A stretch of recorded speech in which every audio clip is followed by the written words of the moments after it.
नमस्कार, वास्तु लिविंग में आप सभी दर्शकों का बहुत बहुत स्वागत। मैं हूं विकास नांगिया। दर्शकों, हम सब के घरों का एक बहुत ही महत्वपूर्ण खास स्थान होता है फैमिली रूम। एक ऐसी जगह जो हम सबकी सांझी जगह होती है। मतलब हो सकता है कि हस्बैंड एंड वाइफ, माता पिता का अलग अलग कमरा हो, बच्चों का अलग अलग कमरा हो, लेकिन फैमिली रूम शायद नाम ही इसलिए रखा गया है क्योंकि वहाँ फैमिली के सभी सदस्य मिलते हैं।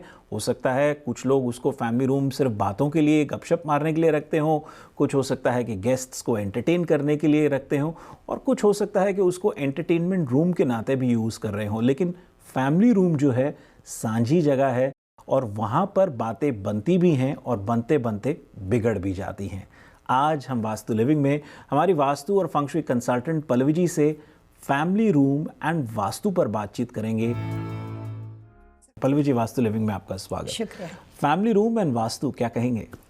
बहुत अच्छा विषय है। कोई भी जो घर होता है उसमें परिवार का साथ में मिलना, घर के मुखिया जो होते हैं वो अपने लाइफ के सारे डिसीज़न बच्चों के लिए, फैमिली के लिए लेना, सबसे ज़्यादा वास्तु के हिसाब से प्रॉपर्टी सिलेक्शन के बाद घर का जो मुख्य दरवाज़ा जितना व्यक्ति दर व्यक्ति इम्पोर्टेंट होता है, उसके बाद सेकंड दी बेस्ट पोजीशन होती है घर का किचन, जो कि घर के ऑनर के लिए अच्छी हेल्थ की निशानी मानी जाती है। तीसरा आता है मास्टर बेडरूम, क्योंकि पूरा घर कितना भी बड़ा क्यों ना हो, ऑनर जो होता है वो अपनी एवरी नाइट 7 से 8 घंटे की नॉर्मल आदमी की नींद होती है, तो मेजॉरिटी आवर्स उसमें वहाँ पे स्पेंड करते हैं, तो उसका इम्पोर्टेंस होता है। और उसके बाद इम्पोर्टेंस आता है फैमिली रूम का। फैमिली रूम को अलग अलग बहुत सारे नामों से जाना जाता है। उसको आप फैमिली रूम बोल सकते हो, काफ़ी लोग उसको लिविंग रूम बोलते हैं, कई बार उसको गैदरिंग रूम बोलते हैं, कीपिंग रूम बोलते हैं, बहुत सारे नाम उसको रखे जाते हैं। लेकिन फैमिली रूम की यूएस के कंस्ट्रक्शन स्ट्रक्चर के अनुसार सबसे बड़ी पहचान ये है कि हमेशा क्लोज टू किचन होता है। तो किचन और जो ब्रेकफास्ट एरिया होता है उसके बराबर पास में फैमिली रूम होता है। काफ़ी घरों में फॉर्मल लिविंग अलग होता है जो कि गेस्ट के लिए होता है, फैमिली रूम सिर्फ परिवारजनों के लिए होता है। काफ़ी नए स्ट्रक्चर के अंदर आजकल लोग फॉर्मल लिविंग को स्किप कर देते हैं और डायरेक्टली उनका फैमिली रूम होता है। आज के सब्जेक्ट में ये जानना है कि फैमिली रूम अलग अलग दिशाओं का हो सकता है, क्योंकि अलग अलग तरह के घर होते हैं। तो वास्तु के हिसाब से डिफरेंट डायरेक्शन के अनुसार 2024 के वास्तु के टिप्स के अनुसार फैमिली रूम में क्या क्या बातों को ध्यान में रखना चाहिए, 2024 के अनुसार किस डायरेक्शन के फैमिली रूम है जिसके रूल्स एंड रेगुलेशन समांतर सर पे इतने सालों से जो हम वास्तु अप्लाई करते हैं उसमें कहाँ पे आके बदल गए हैं, और वास्तु के हिसाब से फैमिली रूम के अंदर कलर्स कॉम्बिनेशन, फर्नीचर प्लेसमेंट किस तरह के होने चाहिए। तो पूरे फैमिली रूम की साज सजावट की अलग अलग छोटी छोटी बातों के ऊपर डिटेल में डिस्कस करेंगे।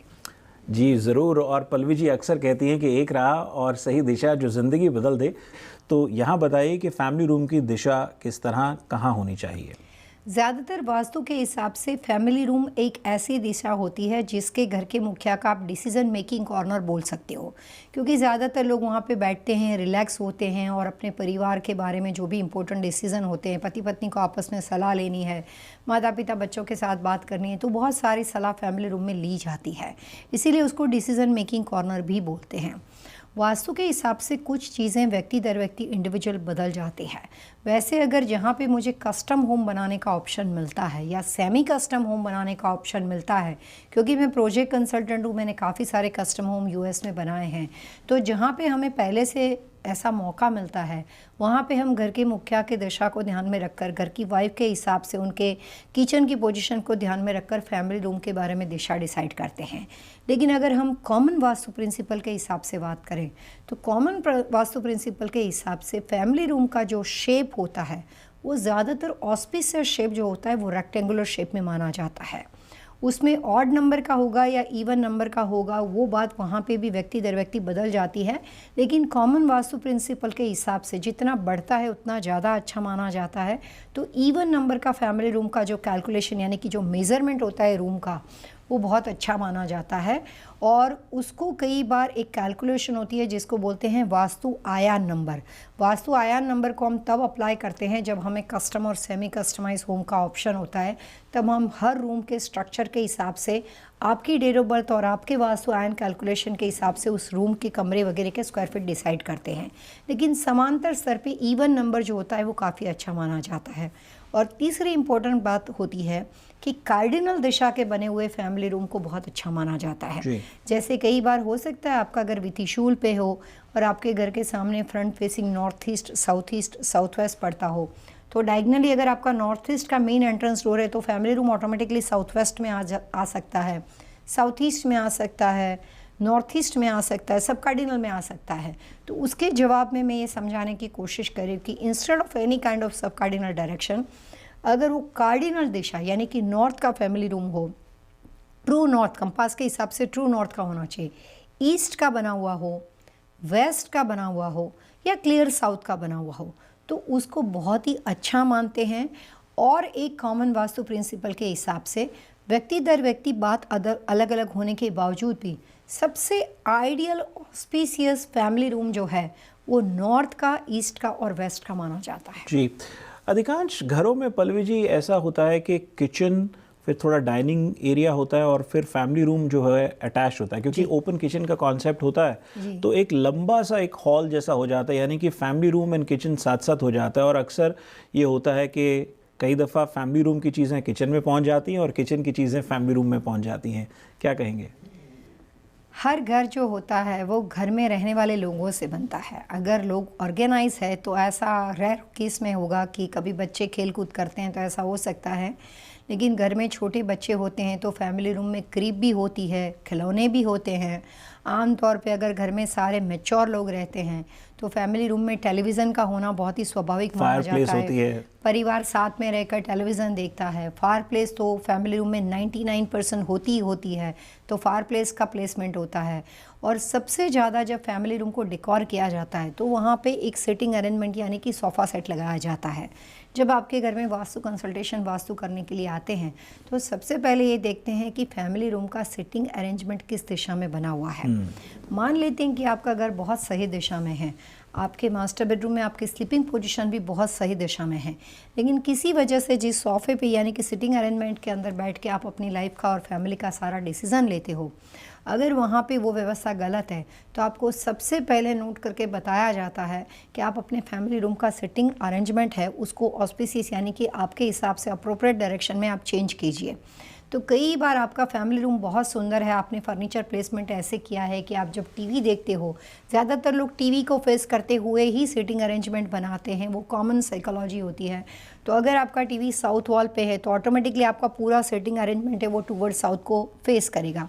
अगर कोई भी सब कार्डिनल दिशा का हो, साउथ ईस्ट का हो, साउथ वेस्ट का हो, नॉर्थ वेस्ट का हो, तो उस तरह से टीवी की पोजीशन के हिसाब से फर्नीचर प्लेसमेंट होता है।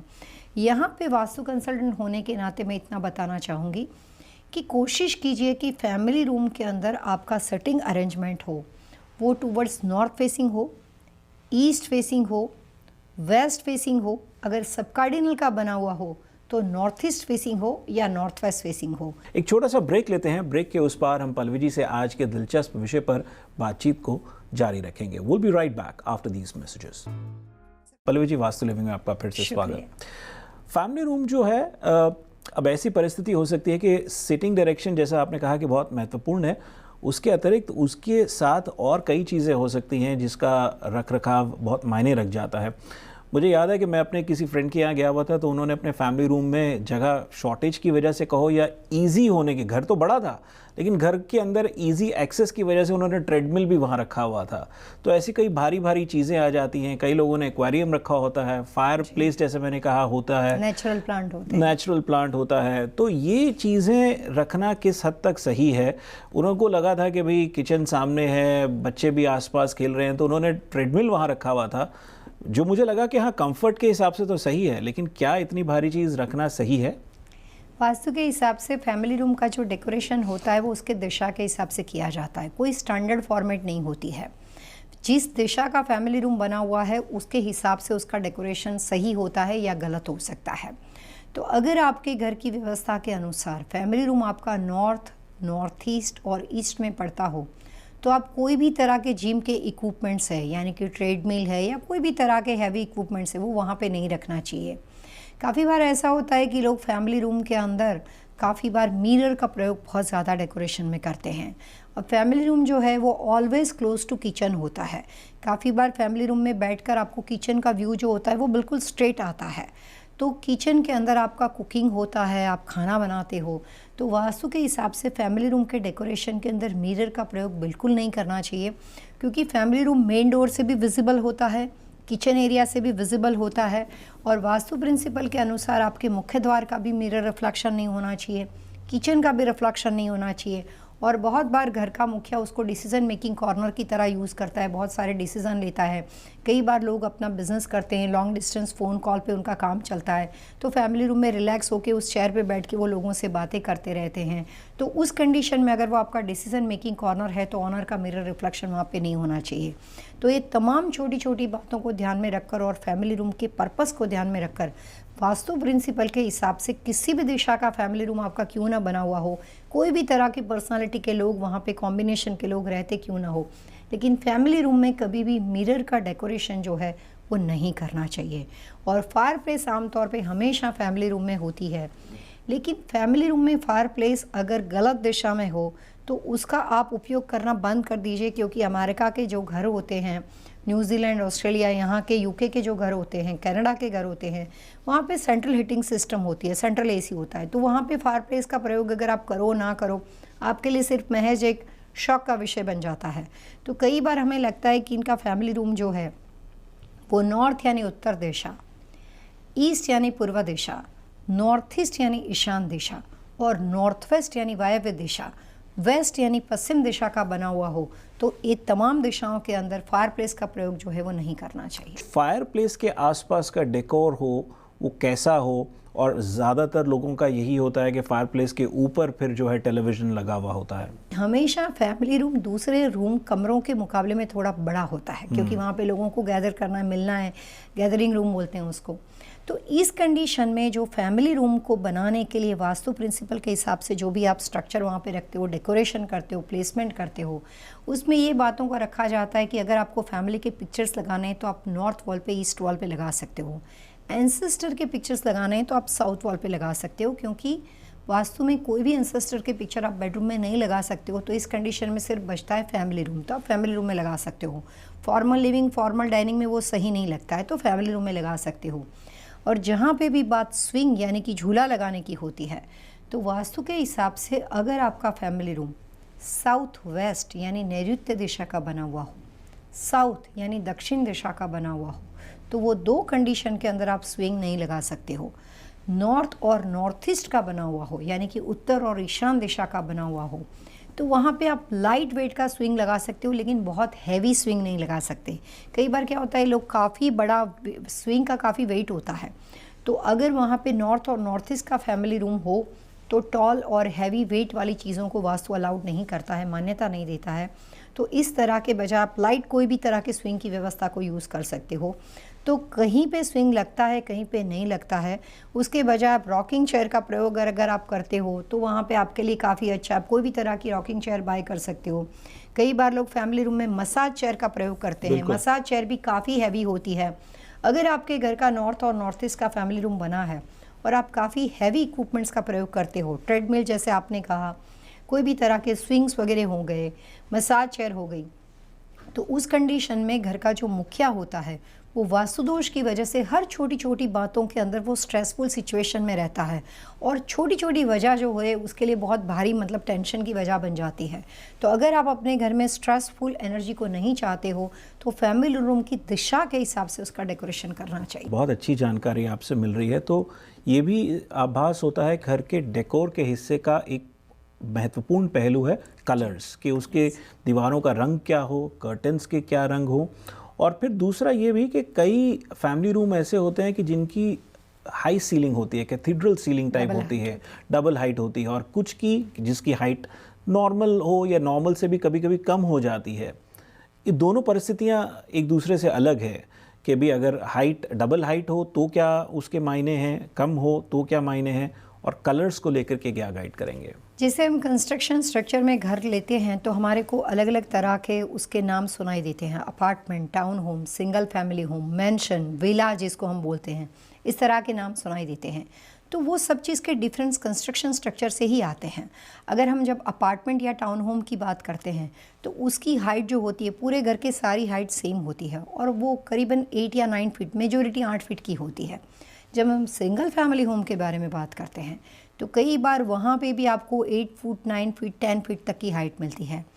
वास्तुशास्त्र के नियम के अनुसार सबसे अच्छा फैमिली रूम उसको कहते हैं जिसमें आपका फैमिली रूम जो है वो डबल हाइट बनता हो, और उसमें भी कोई कंस्ट्रक्शन स्ट्रक्चर का अगर जिसको आप मेंशन या विला तब नाम दे सकते हो जब आपका फॉयर डबल हाइट हो, आपके स्टेयरकेस डबल हाइट हो, और वो पूरा एक अलाइनमेंट होता है जिसमें आपका फैमिली रूम डबल हाइट हो। तो अगर वो तीनों एक लाइन में अगर डबल हाइट हो तो उसको आप मेंशन या विला कह सकते हो। और वहाँ पे रहने वाले लोगों की जो लाइफ है, जब हम किसी के घर में जाते हैं तो हमें उसके घर की रहन सहन तरीके से, उसकी वास्तु मतलब उसकी लिविंग पोजीशन से हमें वहाँ की प्रॉस्पेरिटी फील होती है, वहाँ का वास्तु हमें लगता है कि कितना पावरफुल है, या वहाँ पे एक एनर्जी फील होती है। तो अगर आपका डबल हाइट फैमिली रूम है तो वहाँ पे ऑटोमेटिकली एयर सर्कुलेशन का फोर्स बहुत ज़्यादा रहता है, कॉस्मिक एनर्जी अच्छी तरीके से क्रिएट हो सकती है। तो डबल हाइट फैमिली रूम जो होता है उसको वास्तु में बहुत अच्छा मानते हैं। जितनी बार मैंने कस्टम होम बनाए हैं मैंने कोशिश की है कि पूरे घर में फॉयर और फैमिली रूम किसी भी वजह से डबल हाइट होना ही चाहिए। एक छोटा सा ब्रेक लेते हैं। ब्रेक के उस पार हम पल्लवी जी से जानेंगे टिप ऑफ द वीक, और फिर आज के विषय पर बातचीत जारी रहेगी। हम बहुत जल्द हाजिर होंगे। वास्तु लिविंग में आप सबका एक बार फिर से स्वागत। आज मजेदार बातचीत हो रही है पल्लवी जी से फैमिली रूम एंड वास्तु पर। आइए इस विषय को आगे बढ़ाते हैं और पहले उनसे जानते हैं tip of the week. Pallavi ji, Vastu living में आपका स्वागत है। टिप ऑफ द वीक क्या है? वास्तु के हिसाब से जब कभी आप फैमिली रूम डिज़ाइन करते हो, व्यक्ति दर व्यक्ति हो सकता है कि आपका इंटीरियर डेकोरेशन अलग अलग तरह से हो, लेकिन कॉमन वास्तु प्रिंसिपल के हिसाब से मैं ज़रूर कहना चाहूँगी कि कई बार हम वाइल्ड एनिमल का डेकोरेशन फैमिली रूम में बहुत ज़्यादा करते हैं। रियल लेदर का बना हुआ फर्नीचर हम कई बार बहुत ज़्यादा प्रयोग में लेते हैं। तो वास्तु के हिसाब से फैमिली रूम में कोशिश करनी चाहिए कि आप आर्टिफिशियल लेदर ले सकते हो, लेकिन रियल लेदर की चीज़ों का फर्नीचर और डेकोरेशन जो है उसको अवॉइड करना चाहिए।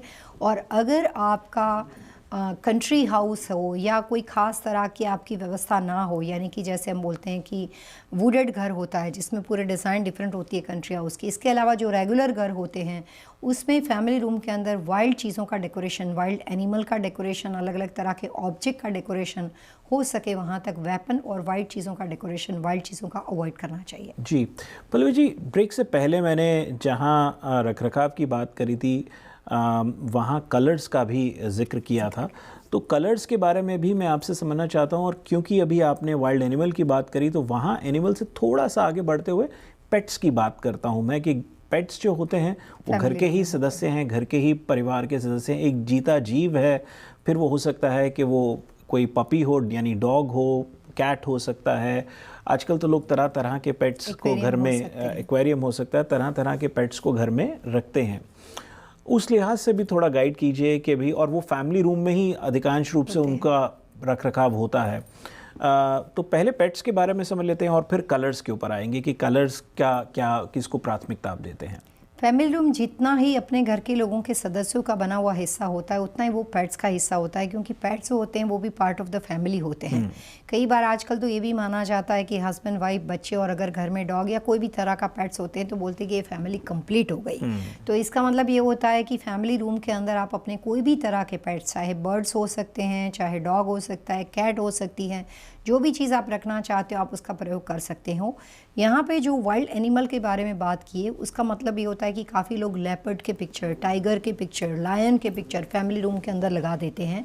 तो इस तरह का डेकोरेशन वास्तु मान्यता नहीं देता है। कोई भी तरह की क्रिएटिव चीज़, पॉजिटिव चीज़ आप लगा सकते हो जिसको भी देख के या पूरे घर की व्यवस्था में कहीं से भी इमोशनल स्ट्रेस हो या घर के ऑनर को कोई भी तरह का स्ट्रेस हो। कई बार हम बहुत ही सैड चीज़ों का डेकोरेशन करते हैं तो उससे कई बार इमोशनल स्ट्रेस घर में खड़ा हो जाता है। तो इसीलिए कोशिश करनी चाहिए कि लाइव, पॉजिटिव और इंस्पिरेशन वाली चीज़ों का डेकोरेशन जो है वो फैमिली रूम में करना चाहिए। अगर आपका पूरा घर आपने मॉडर्न कंटेम्प्रेरी बनाया हुआ है फिर भी फैमिली रूम आपका अपना एक ऐसा एरिया है जो आप अपने ट्रेडिशनल वे से आप उसको बना सकते हो और अपनी पसंदीदा चीज़ों से आप उसका डेकोर कर सकते हो। जी, और कलर्स के बारे में क्या गाइड करेंगे? वास्तु के हिसाब से फैमिली रूम में काफ़ी बार बहुत सारे लोग होते हैं। अगर आपके ब्रदर, सिस्टर, सिबलिंग वगैरह जब फैमिली इकट्ठी हो जाती है तभी भी सबसे ज़्यादा लोग फैमिली रूम में इकट्ठे हो जाते हैं। तो वास्तु ये कहता है कि जहाँ पे सबसे ज़्यादा लोगों का उठना बैठना हो या घर के मुखिया हमेशा बैठते हो, तो वहाँ पे बहुत ही ज़्यादा ब्राइट टोन के कलर का इस्तेमाल नहीं करना चाहिए। खास करके न्यूट्रल कलर होना ही चाहिए, क्योंकि हम अपनी ज़िंदगी की जो भी तरह की अलग अलग तरह की भागा दौड़ी है, काम, वर्क, बिजनेस, बहुत सारे स्ट्रेस से हम अपने घर में एंटर करते हैं। तो वहाँ पे जाने के बाद जैसे आप बहुत टेंशन वाली लाइफ में होते हो तो आप मेडिटेशन करते हो, तो आपका पर्पस होता है कि आप बैलेंस रहोगे। ठीक उसी तरीके से अगर आपके घर में घर के मुखिया के स्वभाव में बहुत ज़्यादा एंगर होता है, शॉर्ट टेम्पर होते हैं, कई बार लोग क्विक डिसीजन लेते हैं और अपना नुकसान कर देते हैं, जिसको हम बोलते हैं ना कि बहुत जल्दबाजी वाला नेचर है इस आदमी का। तो कोई भी तरह की आपकी पर्सनालिटी के हिसाब से आपके नेचर में कोई भी तरह की कमी हो जो आपको अपने काम में, बिजनेस में परेशान करती हो, शॉर्ट टेम्पर हो, आपके रिलेशनशिप में वो परेशान करती हो, तो ऐसे तमाम लोगों को अपने घर में कोशिश करनी चाहिए कि फैमिली रूम के अंदर अगर उसको आप हाईलाइट करना चाहते हो तो कोई भी एक एक्शन वॉल के लिए कोई ब्राइट कलर का उपयोग कम करो और न्यूट्रल कलर का प्रयोग ज़्यादा हो। अगर आपके पास 4 वॉल है फैमिली रूम की या 3 वॉल है, क्योंकि एक बार एक्सेस आने जाने के लिए ओपन होता है, तो एक ही वॉल पे आप उसको हाईलाइट कीजिए, यानी उसको एक्शन वॉल बनाइए। बाकी की जो 2 वॉल होती है उसको न्यूट्रल कलर का प्रयोग करना चाहिए। जी, और चलते चलते पल्लवी जी, जितना हम फैमिली रूम पर चर्चा कर रहे हैं वो एक सिंगल फैमिली होम के अंदर तो फैमिली रूम का प्रावधान होता है, लेकिन कॉन्डोमिनियम्स में, टाउन होम्स में कभी कभी परिस्थिति ऐसी होती है कि फैमिली रूम ही फॉर्मल लिविंग रूम भी होता है, क्योंकि एक you are short of space. वहाँ के भी रख रखाव को थोड़ा सा समझ लिया जाए कि किस तरह का होना चाहिए। जैसे आपको हर रूम का डेकोरेशन वास्तु ये कहता है कि अपने कमरे की स्क्वायर फीट यानी कि अपने कमरे की लिमिटेशन के हिसाब से करना चाहिए। आपका फैमिली रूम टाउन होम का हो सकता है, अपार्टमेंट बिल्डिंग का हो सकता है, तो उस कंडीशन में कई बार ऐसा होता है कि लोग मॉडल के अंदर भी अपने घर में रहते हैं। काफ़ी सारे ब्रांड ऐसे हैं कि जिसमें लोग अपने होटल के अंदर भी जाके वहाँ पे, मतलब मॉडल के अंदर जाके भी वहाँ पे घर बना के रहते हैं। तो मैंने देखा है कि उनके कमरे की साइज़ से ओवर फर्नीचर उनके पास होता है, जहाँ पे भी मिल गया सब कुछ उसमें डाल दिया जाता है। वास्तु ये कहता है कि एनर्जी जो होती है वो सबसे ज़्यादा अच्छे तरीके से तब सर्कुलेट होती है जब उसके पास अपने कमरे के हिसाब से लेस फर्नीचर हो और ज़्यादा से ज़्यादा एनर्जी को फ्लो करने के लिए स्पेस मिल जाए, तब वो अच्छे से सर्कुलेट हो सकती है। तो कमरे की साइज़ से ज़्यादा बड़ा फर्नीचर नहीं होना चाहिए, टॉल एंड हैवी फर्नीचर नहीं होना चाहिए। बहुत बार फैमिली रूम में ये भी इम्पोर्टेंट होता है कि मेटल का फर्नीचर, शार्प पॉइंटेड चीज़ें, बहुत ही ज़्यादा ट्रेडिशनल हैवी डेकोरेशन का फर्नीचर, जैसे आप देखेंगे कि ट्रेडिशनल सोफ़ा होता है कार्विंग वाला, वो बहुत ज़्यादा हैवी फर्नीचर होता है। लोग इंडिया से भी मंगवाते हैं, आते आते बाद में मालूम पड़ता है कि कमरे की साइज़ से ज़्यादा बड़ा फर्नीचर है, फिर भी उसको इधर उधर करके इकट्ठा कर देते हैं। पुराने घर का सोफ़ा होता है, नए घर का सोफ़ा होता है, तो कई बार 2-3 कलर के सोफ़े भी वहाँ पे दिखाई देते हैं। तो कोशिश करनी चाहिए कि घर जो है वो आपके अपने लाइफस्टाइल का एक हिस्सा है, वहाँ पे रिफ्लेक्ट होता है कि आप किस तरह के सोच विचार वाले हो। तो कोशिश करनी चाहिए कि घर ऑर्गेनाइज हो, लेस फर्नीचर वाला हो और रूम की साइज़, फैमिली रूम की साइज़ से ज़्यादा टॉल एंड हैवी फर्नीचर वहाँ पे नहीं होना चाहिए। दर्शकों, वास्तु लिविंग के आज के एपिसोड में इतना ही। यदि आज के एपिसोड से संबंधित आपके मन में कोई सवाल है, सुझाव है, आप चाहते हैं कि हम पल्लवी जी से अन्य किसी विषय पर बातचीत करें, तो आप हमें लिख सकते हैं।